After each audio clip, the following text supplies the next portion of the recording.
आहेत माणसं. एक जण मला भेटला, म्हणे महाराज तुम्ही जरा हिशोबात बोलत जा. म्हणलं काय झालं तुला, काय आमच्या बोलण्याची मळमळ आली?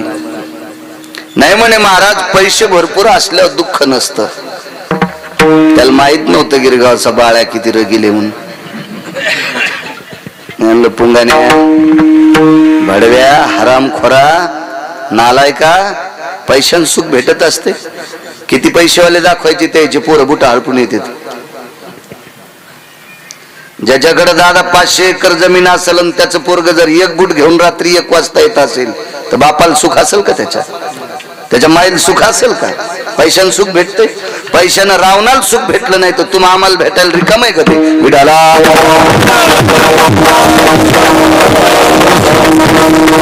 पैसा हा व्यवहारातला घटक तुच्छ आहे असं गिरगावकर म्हणणार नाही.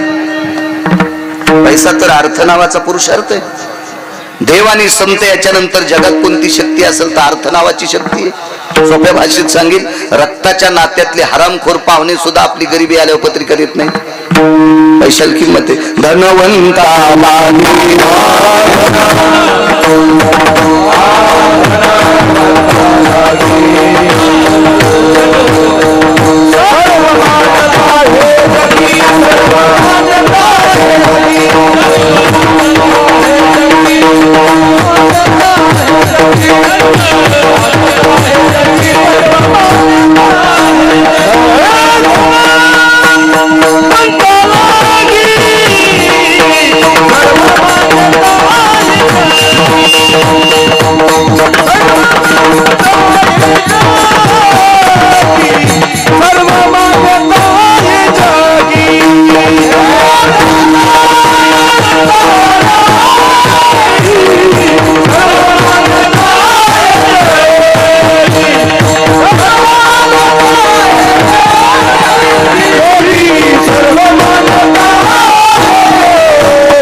भौतिक गरजा पैशाने सगळ्या पूर्ण होतील.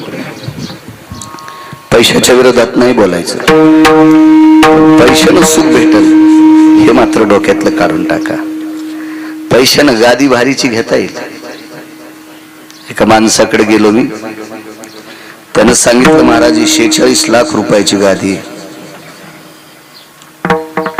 एसी चालू असताना घाम आलता मला. 46 लाखाचा. म्हणलं मी 2 मजली घर बांधलं तितके रुपये नाही लागले त्याला. 18 याची गादी 46 लाखाची. असू दे, मोठ्याचं पाहिल्याच्या नंतर पोट दुखतंय त्याच्यासारखा हरामखोर जगात कोणी नाही. श्रीमंत ते माणसं असतात बरं का, ज्यांना दुसऱ्याची विद्वत्ता सहन होती आणि दुसऱ्याची श्रीमंती सहन होती, तो जगातला 1 नंबरचा श्रीमंत आहे. ज्याला दुसऱ्याची श्रीमंती आणि विद्वत्ता सहन होत नाही तो जगातला 1 नंबरचा भिकारी नाही, भिकार चोटे. विडाला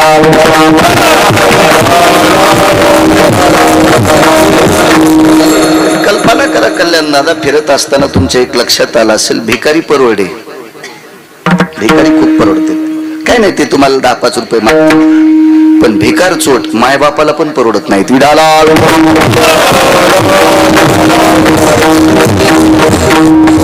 असो, पैशानी भौतिक गरजा पण गादी घेऊ शकतो. किती लाखाची गादी म्हणलं तुम्हाला? 46 लाखाची. पण 40-45 रुपयाच्या गोळ्या खाल्ल्याशिवाय झोपच येत नव्हती. काय करतो, गादी अंगावर घेऊन फुकून होतो का म्हणून सुमळ्या. 46 लाखाची गादी, तुला पसाभर गोळ्या खाल्ल्याशिवाय झोप येत नाही, तू श्रीमंत कसला? पैशाने वाडा बांधू शकता. मोठा वाडा बांधलाय का माणसाने? त्या वास्तुशांतीचा साक्षीदार मी आहे. 28-29व्या दिवशी त्या माणसाला घराच्या बाहेर काढावं लागलं. 1.5 कोटीचं घर होतं. बांधतात घर, सुखदेव तुमच्या हातात येते घर? नाही भेटू शकत नाही. या सर्व गोष्टी तुम्ही पैशाने विकत घेताल. सुख नाही, समाधान नाही. हे फक्त देवाकडेच आहे, हे फक्त संतांकडेच आहे. या 2 लोकांच्या व्यतिरिक्त जगात सुखाचा कारखाना कोणाकडेच नाही. बहुपायी सुख वसे हे चिठाई बहुपायी संताच्या किंवा पाहता श्रीमुख गोविंदाचे, याच्या व्यतिरिक्त सुख नाही. तुम्ही किती पैशावाला माणूस पहा, त्याचं मुख बघितल्याच्या नंतर सुख कसं प्राप्त होईल आपल्याला? नाही होऊ शकत, नाही होऊ शकत, नाही होऊ शकत. पैशावाल्यांचे चेहरे पाहिल्यावर जर सुख प्राप्त झालं असतं तर मोठमोठ्या दुकानदाराच्या पुढून गरीब फिरले असते, नुसते पाहतच राहिले असते. त्याला यायला बघितलं आपलं बरं होईल असं नसतं. उलट सांगू का तुम्हाला, उलट मोठाली झाडं बारकाल्या झाडाला मोठं होऊ देत नाहीत. कधीच वाळत नाही. झाडाखालचं सोयाबीन वाळत नाही पण बेटा त्याला शेंगच लागत नाही. झाडाखालचा ऊस वाळत नाही पण पेरे वाढतच नाही. झाडाखालचा कापूस वाढत नाही पण कैरी लागतच नाही. असं काही नसतंय. मोठ्यांकडे गेल्याच्या नंतर फक्त मोठ्यांच्या विचारात ताकद असते. याचा असा विप्रयास करायचा नाही की बाळू महाराजांनी मोठ्यांचा तिरस्कार केलाय. माणसं कुठली कुठं गुंड्या लावायला भारी झाली. परीक्षा वकिलाच्या दिल्या नाही पण लय शहाणे, अतिशहाणे. वा वा वा. जसे वकील नावाचं क्षेत्रच याच्या बापापासून सुरू झालंय.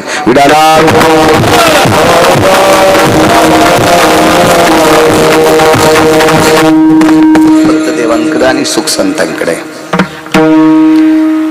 देवाकडे संतांकडच्या सुखाचं वर्णन नाही गिरगावच्या बाळूला करतात का? कारण संतांनी देवाला सुद्धा सुख दिले. मनवनी सेवा करीत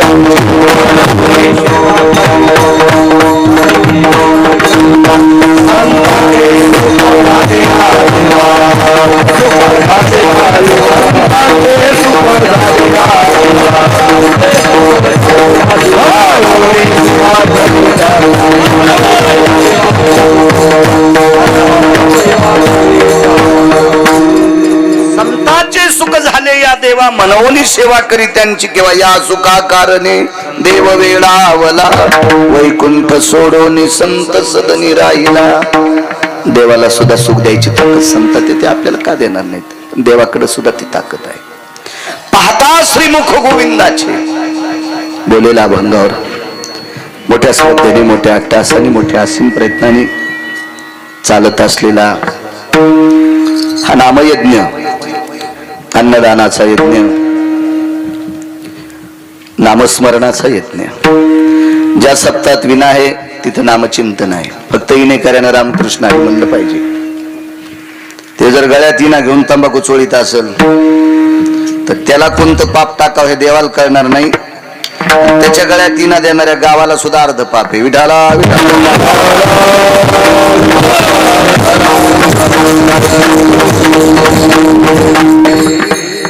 अखंड हरिनाम सप्ताहात, त्याच सप्ताहात नाव टाकता येते ज्याच्यात विना पारा असतो. रात्रंदिवस रामकृष्ण हरिनाम नामचिंतन आहे.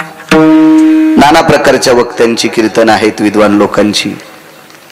परम श्रद्धेय या महाराष्ट्राच्या मातीला लाभलेलं गोड रत्न जुनाट मंदिर झाल्याच्या नंतर किंवा जिथं मंदिर नाही असं मंदिराची निर्मिती करणारे, मंदिराची उभारणी करणारे आणि या विश्वामध्ये गौमातेची सेवा करणारे आदरणीय पाचपूर बाबांचं सुद्धा नाव पाहिलं मी. अधिकारी माहित नाही. दादा मी त्यांचा आदर्श घेऊनच गोशाळा काढली. अजून सुरू करायची राहिली. बांधकाम बऱ्यापैकी झालंय. खूप म्हणजे मी याच्याकरता सांगतोय, तुम्हाला वर्गणी नाही मागणार. मला भरपूर गठोडे दिलीत लोकांनी म्हणजे कीर्तनाचे. आणि असं शेतीचं चंगळ आहे, असं पायी पोहती बारीकसा. त्याच्यामुळं काय तर मी फक्त तुमचे मला आशीर्वाद असावा की माझ्या हाताने सेवा घडावी.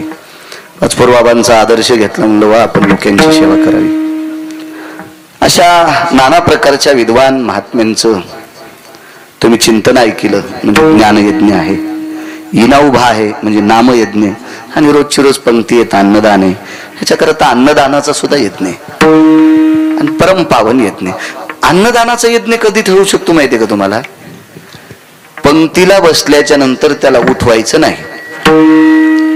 त्या अन्नदानाला यज्ञ म्हणतात. तुला पत्रिका होती का असा जर विचारित असेल आणि त्यानं 5 कोटीची जरी पंगत केली असेल तर ते अन्नदान होऊ शकत नाही.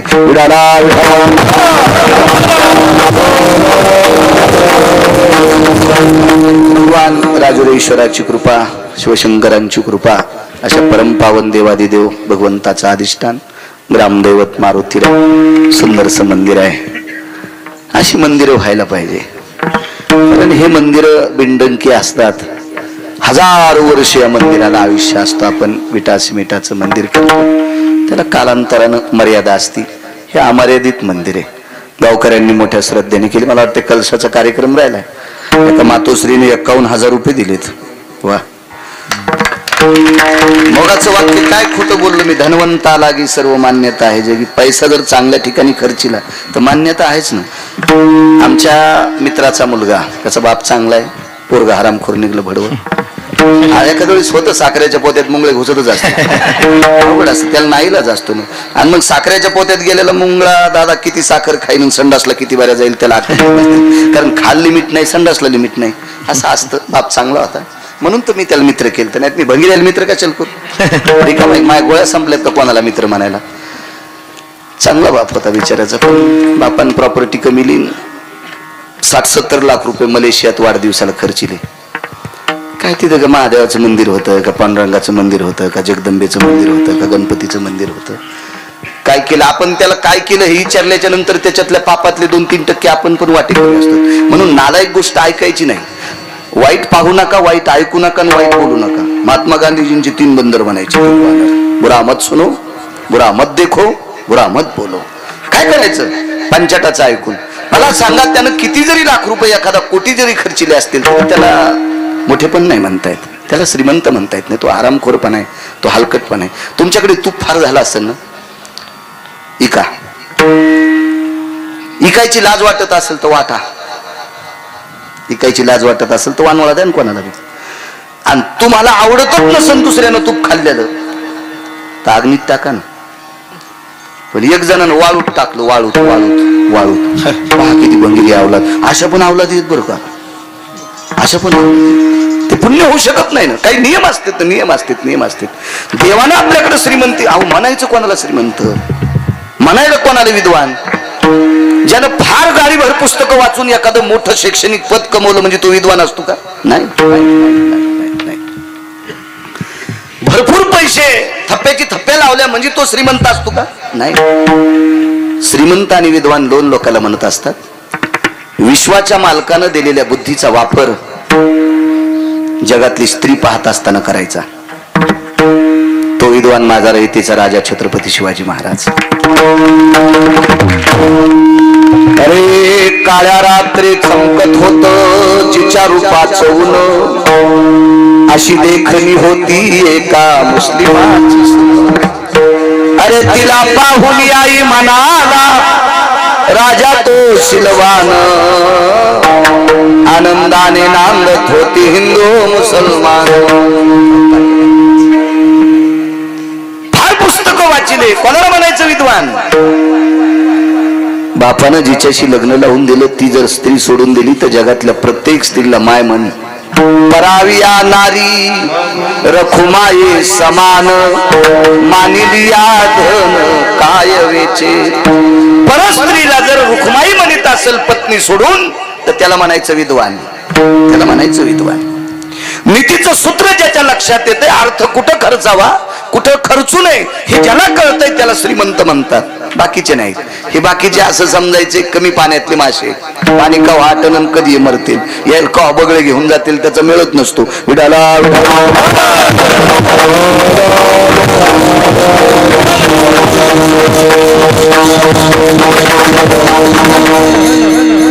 राहीबाई काळोबा सपाटे, जालिंदर बाबासाहेब सपाटे यांच्या मावशी यांच्याकडून मारुती मंदिर शिखरास 51,000 रुपये रोख रूपात त्या आदरणीय राईबाई मातोश्रींना कोटी कोटी धन्यवाद. महाराज, या देशात सर्वात मोठं वारकरी संप्रदायातलं गोडस व्यक्तिमत्व कोण असेल तर ते मारुतीराय आहेत. आणि पुरावा घ्या, पैठणच्या मालकाने पुरावा दिला. येऊनी जन्मला मरकट तो वैष्णवा माझी अति श्रेष्ठ, हनुमंत म्हणावया कनिष्ठ, ऐसा पापिष्ट कोण आहे, वैष्णवा माझी अति श्रेष्ठ. अशा मारुतीरायाच्या कळसाच्या कार्यक्रमाकरता, शिखराच्या कार्यक्रमाकरता राईबाई मातोश्रींनी गोडसा 51,000चा धनादेश दिला. त्यांना सर्व गावकऱ्यांच्या वतीने, आम्हा वारकऱ्यांच्या वतीने आणि विशेष करून माझ्या पण वतीनं त्यांना कोटी कोटी धन्यवाद. महाराज ज्याचं शिखर पाहिल्याच्या नंतर 2 ठिकाणचा दिवा गोड चालत असतो, इथला आणि इथल्या लेखी ज्या गावात दिल्या तिथला. तो विश्वातला देव कोण असेल तर तो मारुतीराय आहे. इतकी मोठी ताकद आहे त्याची. असो, बऱ्यापैकी सात्विक सदाचारी पुण्यशील गाव आहे. एरवी सप्ताहाच्या व्यतिरिक्त सुद्धा फारसे सुंदरसे कार्यक्रम होत असतात. दादा तुमच्याकडे मी श्राद्धांच्या कार्यक्रमाला आलतो, त्यावेळेला नुकतंच लॉकडाऊन आटपत आलेलं होतं, त्यावेळेला सुद्धा येण्याचा योग आला. आजही प्रसादाचं कीर्तन माझ्यासारख्या सर्वसामान्य छोट्याशा अज्ञानी गिरगावकराकडे आले. आजही अहोभाग्य त्या कीर्तनाचे यजमान आदरणीय कल्याण दादाच आहेत, त्यांनाही धन्यवाद. उपस्थित पंचक्रोशीतून आलेली सर्व श्रोते मंडळी, बऱ्यापैकी तुमच्या क्षेत्रातले खूपशी मंडळी या ठिकाणी आलेली आहेत आणि आध्यात्मिक क्षेत्रातले, वारकरी क्षेत्रातले सुद्धा बऱ्यापैकी आले. शेतकरी राजा सुद्धा या ठिकाणी आला. शैक्षणिक असतील, व्यापारी असतील, आदी करून सर्व क्षेत्रातल्या पुरुष, आबाल, वृद्ध, माय मावल्या सर्वांना मनपूर्वक प्रणाम करतो. साऊंडवाल्यांना सुद्धा धन्यवाद देतो. माझ्या ज्ञानोबाराय तुकोबारायच्या नामाची साधना करणारे, माझ्या ज्ञानोबाराय तुकोबारायच्या गोडशा अभंगाला सुरेल असा सूर देणारे हे दिव्य तेजस्वी माझ्या ज्ञानोबाराय तुकोबारायचे साधक, मस्तक माझा पायावरी या वारकरी संतांच्या पांडव आदी करून सर्वांना प्रणाम करतो.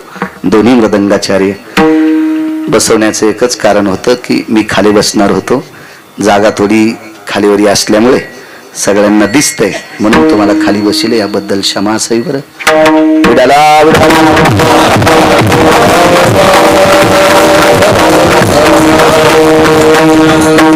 फोटोनुसार तुम्ही गावातलेच, बरोबर. वा, या ग्रामदेवतेची, या मारुतीरायाची कृपा तुमच्यावर झाली.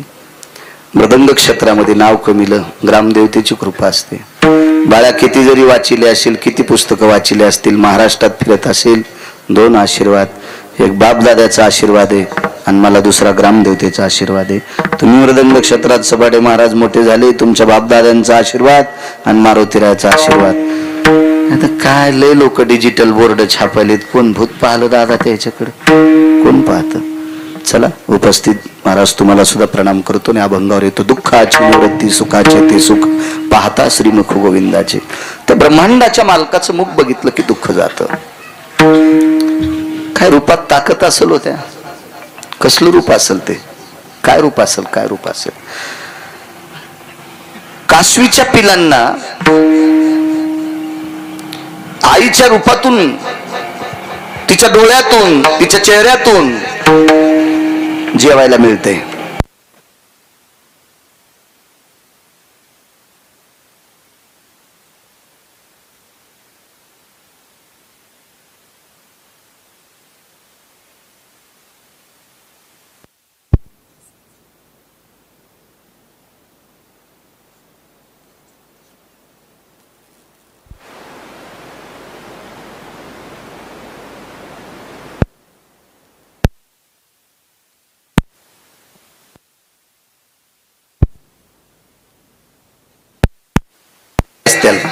तसं नाही. या विटेवरच्या मालकाचं, या गोविंद प्रभूचं जे मुख आहे, भगवान द्वारकाधीश कृष्ण परमात्म्याचं जे मुख आहे, याच्यासाठी जातीचा प्रबंध नाही. ब्राह्मणे, क्षत्रिय, वैश्य, शूद्रे असं काही सांगितलं नाही. महाराज त्याचं नाव घेण्यासाठी चांडाळ जरी असला तरी अधिकार. याच्या पलीकडे एक सांगू का, आधी करुणी वेश्या,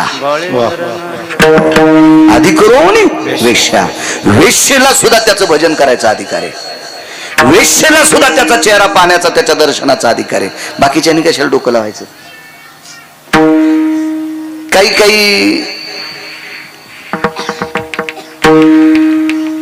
एखाद्या अशा ब्रेक लाईनर उघडलेल्या गाडीत बसल्यावर ती वेळेला थांबत नसती बघा, जिथं थांबायची तिथं थांबत नसती ती गाडी. असे काही काहीचे डोक्याची ब्रेक लाईनर उघडलेली मेंदूची. आशेच्या नादी लागून जे काल परवा परमार्थात आले का, पांचट माणूस, त्याला काय भजनाचा अधिकार आहे? तुला बोलायची काय लायकी गाढवा? तुला फक्त शेपूटच नाही, तुझी लायकी आहे का भजन दुसऱ्याला करायचं नाही अधिकार म्हणण्याची? 35च्या आतल्या पोरांना सांगतो, टोलना किंवा टाळ्या वाजतील ती कोण्या पंथातले? तृतीय पंथातले. वा, किती सन्मान करता तुम्ही त्यांचा, किती आदर करता त्यांचा. आपल्या कुळात जन्माला आला तर आनंद वाटेल, घरात जन्माला आला तर आनंद वाटेल, पाहुण्यात जन्माला आला आनंद वाटेल. त्यांनी जर सांगितलं मी आमक्याचा मेहून आहे तर आनंद वाटेल? नाही, ह्या तुम्हाला नाही वाटायचा, हा मला नाही वाटायचा. कारण आपल्या अंतःकरणामध्ये एक विषाची डब्बी आहे, आपल्या अंतःकरणात एक विषाचं फोल्डर आहे, विषाची डब्बी आहे. कारण आपण आपल्या मनानुसार पाहतो, मला हे आवडत नाही ते आवडत नाही. पण पंढरपुरातल्या मालकाकडे कोणाकडेच बघत असताना अंतःकरणात पाप नाही. कारण त्याला सुद्धा भजन करण्याचा अधिकार आहे. कारण आम्ही किती जरी कीर्तन करू करू बोंबललो ना, तर आमचं गात